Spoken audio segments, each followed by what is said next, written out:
இருக்கல அந்த பொண்ணு சொன்ன நீ நம்பிவியாடா? நீயும் உங்க சேர்ந்து நீத்தோட ரெஸ்டாரண்ட்டுக்கு போய் அவளை மிரட்டலன்னு சொல்லு பார்க்கலாம். ரவி, நான் போய் பேசுனது உண்மைதான். அதுக்காக இவ்வளவு கேவலமான வேலை நான் பண்ணலடா. நான் போய் பேசுனது கூட அவ உன் லைஃப்ல பிரச்சனை பண்றாளேன்னு தான்டா. அது சும்மா பயமுறுத்துறதுக்காக பேசுனதுடா. டேய், நீ சும்மா போய் சொல்லாதடா. ஏற்கனவே இவனை பத்தி தான் நமக்கு நல்லா தெரியுமே. இவன் ரவுடித்தனம் பண்றது என்ன நமக்கு புதுசா? சும்மா எல்லாம் தெரிஞ்ச மாதிரி பேசாதீங்க. பண்ணலன்னு சொல்றாருல்ல. அதான் அந்த பொண்ணே சொல்லிருக்கமா இவன் தான் பண்ணிருக்கான்னு. அவங்க போலீஸ்ல கேஸ் கொடுக்காம விட்டதே நமக்கு பெரிய விஷயம். நீ சும்மாரு. இந்த விஷயத்துல முத்து பண்ணதான் கரெக்ட். என்ன நீங்க எப்படி சொல்றீங்க? ஆமாடா, அந்த நீத்து நம்ம குடும்பத்துல குழப்பத்தை உண்டாக்கிட்டு இருக்கா. அவளை எல்லாம் இப்படி பண்ணாதான் திருந்துவா.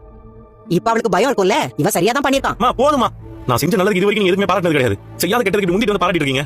நான் ஏதோ பண்ணலன்னு சொல்றேன்மா. இதுக்கு மேல பாக்காதடா. ரவி, அந்த டேய், எனக்கு நல்லது பண்றேன்னு என் வாழ்க்கையில எவ்வளவு பெரிய பிரச்சனை பண்ணி வச்சிருக்கடா. எப்ப வருவன்னு போன் பண்ணி கேக்குறா. இப்ப சந்தோஷமா உனக்கு? என்ன பண்ணி பாக்க? நான்லாம் எதுவும் செய்யலப்பா. உன்கிட்ட போய் சொல்லலாம் தைரியம் எனக்கு கிடையாது. நான் தப்பே பண்ணா கூட உன்ட்டு சொல்லிடுவேன். தெரியுண்டா, உன்னை பத்தி எனக்கு நல்லா தெரியும். நீ இப்படி செஞ்சேன்னு சொன்னா நானும் நம்ப மாட்டேன். ஆனா ஏதோ குழப்பம் நடந்திருக்கு. ரவியோட கோபம் குறையிட்டு அப்புறம் பேசிக்கலாம்.